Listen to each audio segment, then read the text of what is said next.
जय माझी काया लागला वनवा,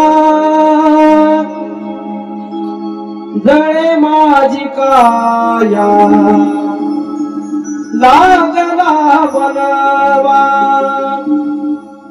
धावरे केशवा माय बापा, हे माय बापा, हे परमात्मा, हे देवादी देवा, हे कन्हैया, माझं रक्षण करा देवा, माझं रक्षण करा.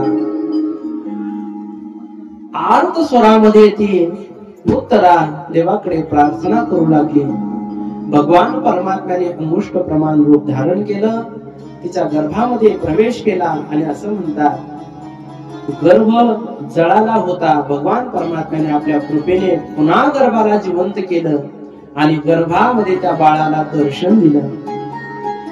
म्हणून या भागवत कथेचे वक्ता आणि श्रोता श्रेष्ठ आहेत. का? तर त्याचं कारण आहे, वक्त्यालाही गर्भामध्ये दर्शन आहे आणि श्रोत्यालाही गर्भामध्ये दर्शन आहे.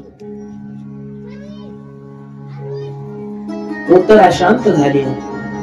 उत्तरा शांत झाल्याबरोबर कुंती माता गुडघ्यावर बसली, हात जोडले आणि प्रार्थना करू लागली. नमस्ते पुरुषं त्वाभ्यं, हे परमात्मा, हे भगवंता, हे देवादी देवा, तू सर्वांचा आदिपुरुष आहे, तू सृष्टीकर्ता आहे, तू ईश्वर आहे, तू प्रकृती पुरुष आहे. देवा, माझ्यावर कृपा करा देवा, खरंच तुम्ही महान आहे. आम्ही तुम्हाला सर्वजण साष्टांग प्रणिपात करतो. सर्वजण हात जोडून खाली मान घालून देवाला साष्टांग प्रणिपात करताय. भगवान परमात्म्याने ते दृश्य पाहिलं आणि भगवान परमात्मा म्हणतात, अगं आत्या काय हे लावलंस? ईश्वर आहे, प्रकृती पुरुष आहे, आदि पुरुष आहे. अगं मी तुझा भाचा आहे, द्वारकेचा राजा कृष्ण आहे. नाही देवा, मला माहिती आहे तुम्ही ईश्वर आहात, देव आहात, आहे ना देव. मग बोला, मी देव तुम्ही भक्त, मग बोला काय मागायचं ते मागून घ्या. मी आता निघालो द्वारकेला. एकेकाला सांगितलं तुमची काय इच्छा असेल ती मी देईन. बघा, पांडवांनी कुंती माता, द्रौपदी आणि सुभद्रा देवाकडे काय मागते, देवाकडे काय मागावं हे सुद्धा आपल्याला भागवत कथेतून शिकायचं. आपण काही देवाकडे मागत राहतो, पण हे मागायचं नाही, हे सगळं नाशवान आहे. आणि एक गोष्ट सांगू, देवाकडे तुम्ही पैसा मागा, तो देत नाही, मागत देत नाही, त्याच्याही हातामध्ये नाही पैसे द्यायचे तुम्हाला. मग आता जो देतच नाही त्याच्याकडे कशाला मागायचे धन संपत्ती? देवाकडे हे मागा की तो जे देऊ शकेल ते. देव तुम्हाला धन मान काही देऊ शकत नाही, ते तुमच्या कर्मानुसार, ते तुमच्या प्रारब्धानुसार आहे. अन्न मान धन हे तो प्रारब्धा अधीन. म्हणून देवाकडे या क्षुल्लक नाशवंत गोष्टी मागायच्या नाही. बघा कुंती माता, हे पांडव काय मागतात? धर्मराजाला विचारलं, धर्मदादा, युधिष्ठिर दादा बोला ना, तुम्हाला काय पाहिजे? मी देव आहे ना, तुमचं म्हणणं आहे की मी देव आहे, तुम्ही बघतायत, मग बोला, मागा, काय मागायचे? खूप गोड आहे बघा. धर्मराजाने हात जोडले आणि सांगितलं, हे देवा, माझी एक प्रतिज्ञा आहे, सत्य बोलायची प्रतिज्ञा आहे, खरं बोलायची प्रतिज्ञा आहे. मग आतापर्यंत माझी ही प्रतिज्ञा तुमच्या कृपेने इथपर्यंत आली. इथून पुढे जीवन आहे तोपर्यंत ती सत्य प्रतिज्ञा माझी तशीच राहावी आणि तुमचं नाम मुखाला यावं एवढंच मला द्या, दुसरं काही नका. भीमदादाला विचारलं, भीमदादा काय पाहिजे तुम्हाला? भीमदादांनी सांगितलं, हे कृष्णा, हे कान्होबा, मला थोडा खाण्यापिण्याचा नाद आहे. मग मला खायला प्यायला भेटावं आणि तुझं नाम मुखाला यावं, मला दुसरं काही नको, फक्त नामस्मरण घडलं पाहिजे. एक एक मागणी करायला लागले तर देवाच्या डोळ्याला धारा लागल्या. बघा, अर्जुनाला विचारलं, अर्जुना तुला काय पाहिजे? देवा, आतापर्यंत जे काही आहे ते तुमच्या कृपेने आहे. तुम्ही माझे गुरु आहात, मी तुमचा शिष्य आहे. हा गुरु शिष्य भाव शेवटपर्यंत जावा आणि तुमचं नाम मुखाला यावं, दुसरं काही नको, एवढंच द्या. नकुल सहदेवाला विचारलं, नकुल सहदेव म्हटले, देवा, मोठ्या भावांची सेवा करत करत तुझं नामस्मरण घडावं, अखंड नाम मुखाला यावं, एवढंच द्या, दुसरं काही देऊ नका. आता आला नंबर द्रौपदीचा. द्रौपदीला विचारलं, द्रौपदी तुला काय पाहिजे? द्रौपदी म्हणते, देवा तुम्ही माझ्यावर सख्या बहिणीपेक्षा जास्त प्रेम केलं. कृष्ण म्हटलं की नाव समोर द्रौपदी येतं बघा, कधी सुभद्रा येत नाही नाव, कारण सुभद्रा ही सख्खी बहीण आहे. कृष्ण म्हटलं की द्रौपदी समोर येते.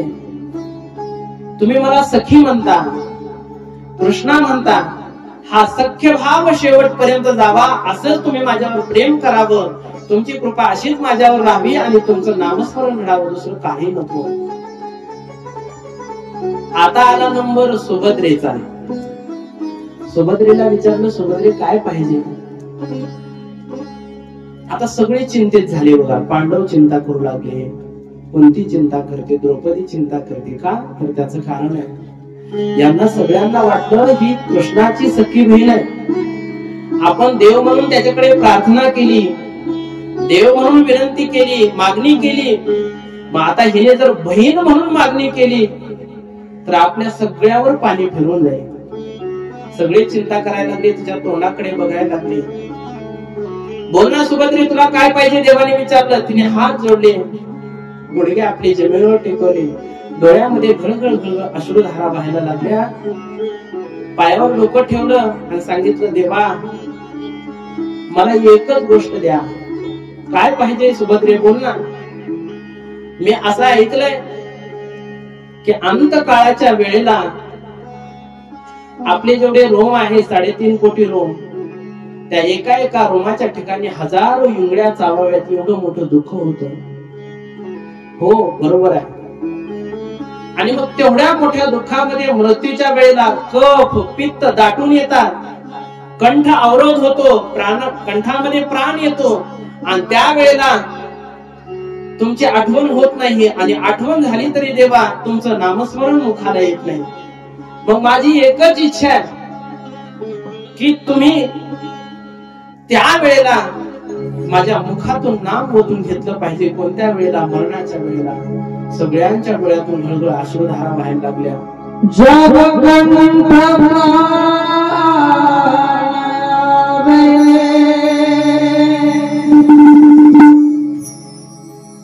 कोई रोग ना सतावे,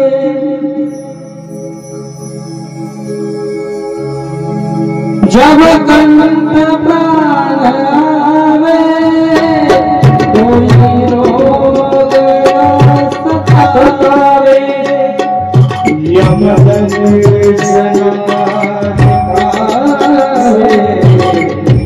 यमदर्शन जब प्राण इतना तो करना स्वामी, इतना तो करना स्वामी, इतना तो करना स्वामी, इतना तो करना स्वामी.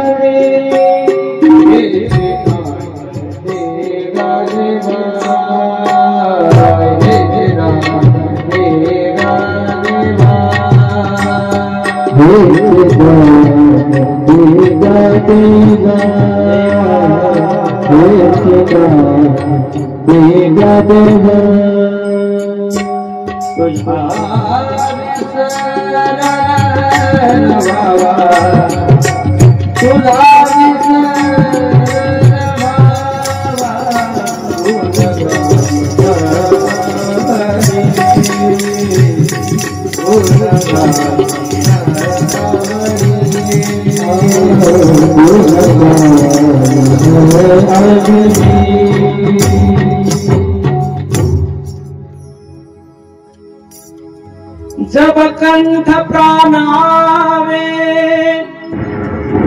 कोई रोग ना सतावे. हे परमात्मा, ज्या वेळेस कंठामध्ये प्राण येतो ना त्यावेळेस कोणताही रोग मला त्रास देता कामा नाही. नाही कितीही जरी त्रास दिला तर त्या वेळेला फक्त मुखामध्ये नाव यावं एवढीच माझी इच्छा आहे, दुसरं काही नको. आपण दररोज नमनामध्ये श्लोक म्हणतो बघा, कृष्ण त्वदीय पद पंकज पिंजरांते अद्यैव मे विशतु मानस राजहंस प्राण प्रयाण समये कफवात पित्ते कंठावरोधन विधो स्मरणं कुतस्ते.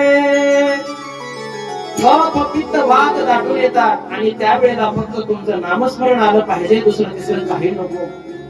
5 पांडवांना वाटत होतं ही काय मागेल, सख्खी बहीण आहे, हिने जर अर्धी द्वारका मागितली तर आपल्या सगळ्या मागणीवर पाणी फिरून जाईल. कारण आता शोकांतिका ती झाली. सख्या बहिणीचं प्रेम कुठपर्यंत राहतं? प्रेम करते बहीण भावाचं प्रेम राहतं, पण कुठपर्यंत? जोपर्यंत शेतातून हायवे जात नाही ना तोपर्यंतच प्रेम. शेतातून हायवे गेला की बहीण भावाचं प्रेम संपलं. बहिणीचे डोळे चांदीचे होतात बघा. तिला लगेच वाटतंय माझ्या भावाने हिस्सा दिला पाहिजे मला, आणि लगेच प्रॉपर्टी हिस्सा मागतात बघा. इथं आहेत ते 2 बहिणी अशा. आज तिला तर सांगा, गाडीत घेऊन जातो आणि आमच्या तळ्यात घेऊन टाकून देतो. अरे कोणाकडे भीक मागून काय उपयोग आहे? आपल्या प्रारब्धामध्ये नशिबामध्ये असले पाहिजे. दुसऱ्याचा तळतळाट घेऊन उपयोग नाही. आणि तुम्ही त्या टायमाला भावाकडून ते सगळं मागाल, पण एक गोष्ट लक्षात ठेवा, तुमचा भाऊ कायमचा संपेल, तुमचं माहेर कायमचं संपेल. म्हणून मी एक गोष्ट सांगतो, माता माऊलीवर सगळं जग रुसलं तरी चालेल, माता माऊलीवर सगळं जग रुसलं तरी चालेल, पण माझ्या माईवर कधी माहेर रुसता कामा नये. आणि म्हणून आपण सुद्धा या गोष्टी करायच्या नाही. सुभद्रेनं ही मागणी केली, कुंती मातेच्या डोळ्यामध्ये आनंद अश्रू आले आणि कुंती म्हणायला लागली, साधो साधो साधो, कल्याण असो कल्याण असो. आता कुंतीचा नंबर आला. कुंती मातेला विचारलं, आत्या बोल तुला काय पाहिजे? त्यावेळेस आत्याने हात जोडले, कुंतीने हात जोडले. कुंती म्हणायला लागली, मला दुसरं तिसरं काही नको देवा, मला फक्त दुःख द्या. दुःख म्हटल्याबरोबर देव व्याकुळ झाले, तळमळ करायला लागले. अगं आत्या, जन्मभर सगळं दुःख भोगत आली, आणखी दुःखाची मागणी करते काय? दुःख तुझ्या जीवनामध्ये कमी आहे का? तारुण्यामध्ये पती गेला, तुझ्या समोर तुझे भाऊबंद, नातवंड, पतरुंड, गुरु शिष्य सगळे मारले गेले, आणि आणखी दुःख मागतेस? नाही देवा, मला दुःखच पाहिजे. जगामध्ये एकुलती एक द्रौपदी कुंती माता आहे की ती देवाकडे दुःख मागते. बघा, आपण देवाकडे दुःख मागतो का? एखाद्या आहे का? एक हातवर करा. दुःख मागणारे असेल ना तर लगेच 1 रुपया बक्षीस देतो बघा. नाही मला, आपण दुःख मागत नाही. आपण तर देवाकडे काय काय मागतो? एक नारळ फोडतो, चांगला निघाला तर एवढा कुटका ठेवून देतो देवाला, आणि खराब निघाला, नासका निघाला तर देवाला पावलं म्हणतो. आणि त्या कुटक्यामध्ये काय काय मागतो? धनम देई पुत्रम देई, मला धन दे, पुत्र दे, सहकुटुंब सहपरिवारांना आयु, आयुष्य, आरोग्य, या सगळ्या गोष्टी मागतो. मला सुखी ठेव, माझ्या घरच्याला सुखी ठेव, माझ्या बायकोला सुखी ठेव, माझ्या आई वडिलांना सुखी ठेव, मुलाला सुखी ठेव, गोठ्यातल्या जनावरांना सुखी ठेव. एक तर बहादर होता, ते मला माझ्या सासूरवाडीच्याला सुखी ठेव. काही मागत राहतो मला जातो. पण एकटी कोणती माता अशी आहे की ती दुःख मागते? दुःखाच्या सागरात लोटा गुरुनाथा, का बरं? सुखात स्मरण तुमचे होत नाही आता. दुःख का मागते देवा? दुःखामध्ये तुझी आठवण होते रे, सुखामध्ये आठवण होत नाही. म्हणून मला दुःख ही विपत्ती वाटत नाही, मला दुःख ही संपत्ती वाटते. विपदस्कंदो न शश्वत तत्र तत्र जगद्गुरु भवतु दर्शनम यस्या अपुनर्भव दर्शनम. म्हणून देवा, दुःखामध्ये तुमचं दर्शन होतं, तुमचं स्मरण होतं, तुमची भेट होती, तुमची कृपा होते, म्हणून मला दुःख द्या. देवाने आत्याला सांगितलं, आत्या तुला आता दुःखाची गरज नाही, तुला माझं अखंड दर्शन राहील, अखंड स्मरण राहील, दुःख मागू नको. आणि असं सर्वांची इच्छा पूर्ण केली. भगवान परमात्मा निघाले. सगळेजण म्हणायला ते देव आजच्या दिवस थांबा, आजच्या दिवस थांबा. भगवान परमात्मा सगळ्यांची इच्छा म्हणून सगळ्यांना वाटू लागलं माझ्यामुळे देव थांबला, माझ्यामुळे देव थांबला. पण भगवान परमात्मा यांच्याकरता थांबले नव्हते. भगवंताला आठवण झाली होती आपल्या एक परमश्रेष्ठ भक्ताची. ते भक्त कोण असतील तर शरपंजेरी पडलेले पितामहा भीष्म होते. भीष्माचार्यांची आठवण झाली. चला थांबतो आजच्या दिवस. रात्र झाली. मध्यरात्री भगवान परमात्मा उठले. रडण्याचा आवाज येऊ लागला. कोण रडतोय? तर धर्मराज रडत होते, युधिष्ठिर रडत होते. का रडत होते तर ते विचार करतात, माझ्या या स्वबांधवाच्या रक्ताने माखलेलं सिंहासन आणि मी त्याच्यावर बसतोय. मी केवढा दुष्ट आहे, दुराचारी आहे. मी या सर्वांना मारण्याला कारणीभूत ठरलो. मला इथं बसण्याचा अधिकार नाही म्हणून धाय मोकळून धर्मराज रडू लागले. भगवंतांनी विचार केला आपण याला समजावावं, तर हा समजणार नाही. कारण भगवान परमात्मा युधिष्ठिरापेक्षा लहान आहे. मग काय करावं?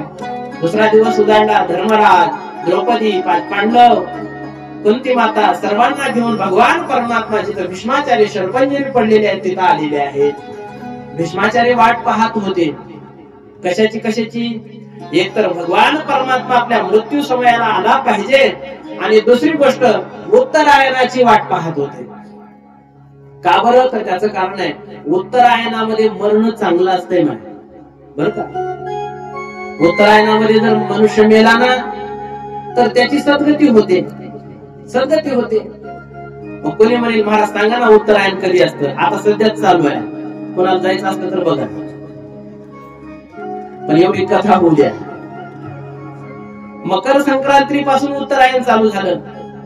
14 जानेवारीला मकर संक्रांत होती ना, तेव्हापासून उत्तरायण चालू झालं. या उत्तरायणाची वाट पाहत होते. भगवान परमात्मा आले. भगवान परमात्म्याने दर्शन दिलं. भीष्माचार्याच्या डोळ्यातून घळघळ अश्रुधारा वाहत होत्या. कारण भीष्माचार्यांनी अखंड देवाकडे प्रार्थना केली होती. इतना करना स्वामी जब प्राण तन से निकले, गोविंद नाम लेके जब प्राण तन से निकले, श्री गंगा जी का तट हो, यमुना का बंसी बट हो, मेरा सावरा निकट हो, जब प्राण तन से निकले. हे भगवान, माझ्या मृत्यू समयाला प्राण शेवटी निघत असताना तू माझ्या समोर पाहिजे, तुझं दर्शन झालं पाहिजे. एवढंच नाही, श्री राधे को साथ लाना, नहीं शाम भूल जाना. हे देवा, राधा राणी सोबत असली पाहिजे, सर्व ऋषी मुनी असले पाहिजे. म्हणून सर्व ऋषी मुनी सर्वजण तिथे उपस्थित राहिले. भीष्माचार्यांनी धर्मराजाला 5 धर्माचा उपदेश केला. राजधर्मान, मोक्ष धर्मान, स्त्री धर्मान, अशा 5 धर्माचा उपदेश केला. आणि आपली ज्ञान ज्योत, आपली प्राण ज्योत असणारी भगवान परमात्म्याच्या चरणारविंदी समर्पित केली. भगवंताला प्रार्थना करत होते भीष्माचार्य. इतिमती कृपकल्पिता वितृष्णा, भगवती सात्वता विभूमने. माझी मती रूपी एक कन्या आहे, माझी मुलगी आहे, ती तुमच्या चरणारविंदी समर्पित देवा, प्राण समर्पित केले. आणि भगवान परमात्म्याच्या दृष्टी समोर भीष्माचार्यांचं महाप्रयाण झालं. गोपाल कृष्ण भगवान की जय. जय जय श्री राधेश्याम. आता भगवान परमात्मा भीष्माचार्यांचं महाप्रयाण करून सगळे विधी उरकून द्वारकेकडे निघाले. का निघाले तर त्याचं कारण, एक तर खूप दिवस झालं द्वारकेचा राणा पांडवा घरी इकडेच होते देव, तिकडे मोठा कारभार होता. आणि दुसरी गोष्ट, भगवान परमात्म्याच्या ज्या 16,108 पत्न्या होत्या ना, त्या पत्न्यांनी भगवान परमात्मा घरी नाही म्हणून एक व्रत धारण केलं होतं. त्या व्रताचं नाव पुरुषित भृतुका व्रत. आता ही कथा तर तुम्हाला सर्वांना माहित आहे, पण हे महत्वाच्या ज्या गोष्टी आहेत मी ते सांगण्याचा प्रयत्न करतोय तुम्हाला. हे कधी व्रत करायचं असतं? आपला पती महिना, 2 महिने, 4 महिने, 6 महिने, 15 दिवस जर घराच्या बाहेर असेल तर प्रत्येक सौभाग्यवती, प्रत्येक पतिव्रता माऊलीने या व्रताचा प्रारंभ केला पाहिजे.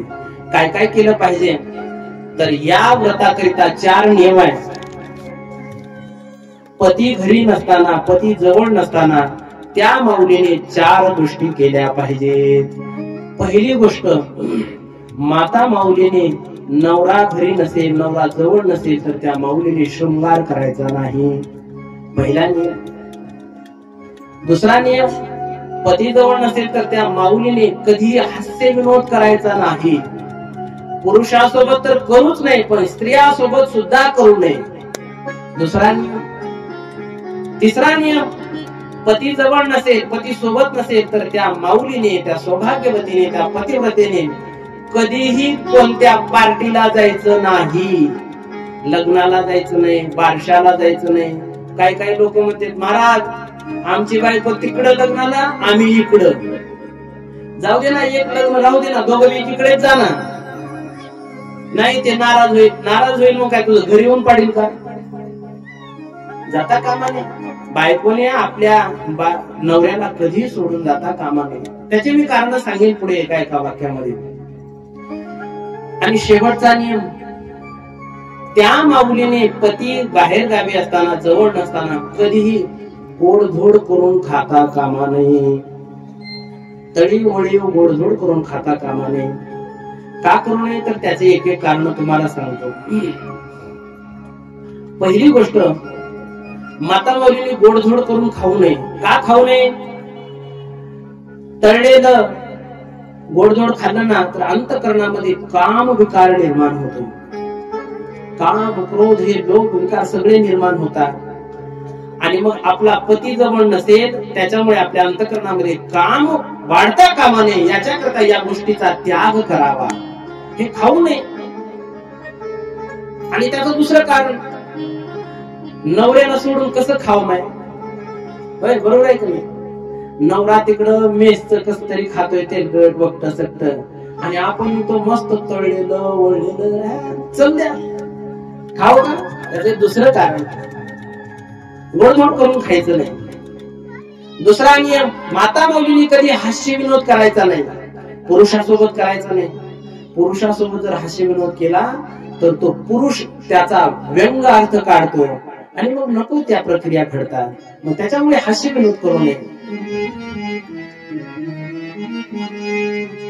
तिसरा नियम, त्या माता माऊलीने कधी आपल्या नवऱ्या व्यतिरिक्त कुठल्याही समारंभामध्ये जायचं नाही.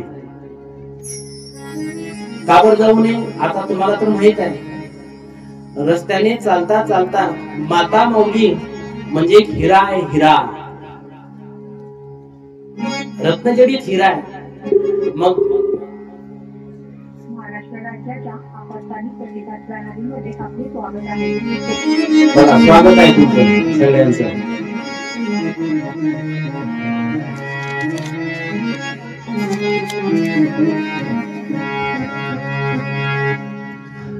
समारंभामध्ये जायचं नाही. का? माता माऊली एक हिरा आहे आणि त्या हिऱ्याला रक्षण असलं पाहिजे.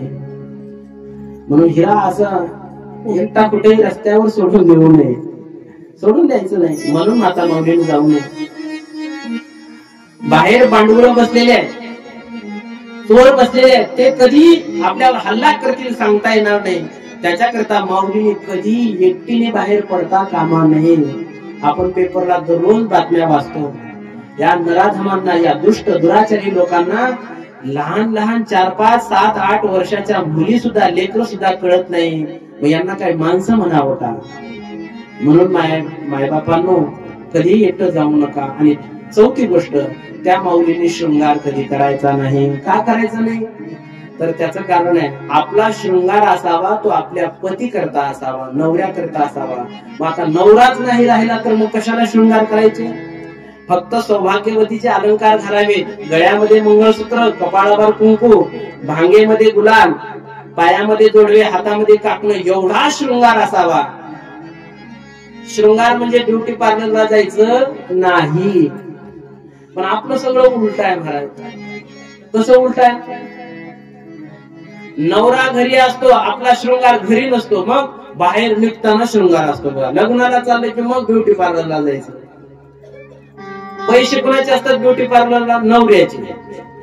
आणि घरामध्ये राहिलं का माता माऊल्या कसं तरीच राहतात ओबड धोबड. घरातले कपडे वेगळेच असतात, घरातली साडी वेगळीच असते, बाहेर जायची साडी वेगळीच असते. घरात काही काही माऊल्या साडी घालतात, धन्य माता पिता तयाची. काही काही तर गादीच्या खुळीच घालतात. अवघड धंदे. ते गादीची खोळ बघितली का मला तर डोकंच फिरतंय मला. अहो, नवरा घरी येत असताना कामावरून उत्तम प्रकारे शृंगार करावा, सुंदर प्रकारे साडी नेसावी. आणि नवऱ्याने बेल वाजवली घराची की हास्यमुखाने दार उघडावं. आपण तसं करतो का? तसं करत नाही आपण. ते गादीची खोळ घातलेली असते, नेमकंच या टायमाला झोपेतून उठलेलं जनवार आणि ते केस वीज कटलेले, आणि ते नवरा दिवसभर थकून भागून येतो आणि दरवाजा उघडला, दिवसभर वैतागलेला असतो. आणि ती हाडळीन पाहिली का त्याला तर अटॅकच येतो. मग असं राहू नये. शृंगार हा नवऱ्या करता असावा, पती करता असावा. म्हणून शृंगार करू नये. आणि या 4ही नियमाचं पालन भगवंताच्या 16,108 पत्न्या करत होत्या. तुम्ही पण आतापासून करण्याचा प्रयत्न करा. पण नवरा बाहेर गावी असेल तर नवऱ्यासमोर हास्यमुखाने राहिलं पाहिजे. सकाळचं भांडण झालेलं ते विसरून गेलं पाहिजे. संध्याकाळच्या वेळेला दिवसभर नवऱ्याला कितीही त्रास झाला असेल, वैतागला असेल, बायकोचं हास्यमुख पाहिलं की नवऱ्याचं सगळं दुःख जातं बघा.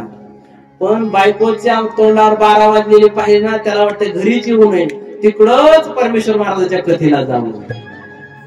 म्हणून हसत राहा, आनंदी राहा. भगवान परमात्मा निघाले, भगवान येणार आहेत म्हणून सर्व पत्न्यांना लक्षात आलं. मोठा समारंभ केला, शृंगार केला, सगळ्या हास्यविनोद करायला लागल्या, नृत्य करायला लागल्या. आणि भगवान परमात्मा आले आणि भगवान परमात्म्याने स्वतःच्या हाताने 16,108 पत्न्यांचं व्रत असणार तोडलं. गोपाल कृष्ण भगवान की जय. सगळीकडे आनंदी आनंद. आता पती आले, भगवान आले म्हणून सगळ्या गोपिका अतिशय उत्साही आहेत, अतिशय आनंदामध्ये. असे काही दिवस गेले. इकडं 9 महिने 9 दिवस झाले. उत्तरा प्रसूत झाली, तिच्या पोटी मुलगा जन्माला आला. पण तो मुलगा बोलत नाही, हसत नाही, रडत नाही, सारखं टक टक टक टक टक टक पाहतोय. का पाहतोय? तर तो विचार करतोय, गर्भामध्ये मला ज्याने दर्शन दिलं तो दिसत नाही. हे सगळे विचित्र विचित्र दिसायला लागले. तो जोपर्यंत दिसत नाही तोपर्यंत मी बोलणार नाही. भगवंताला कळालं, भगवान परमात्मा आले.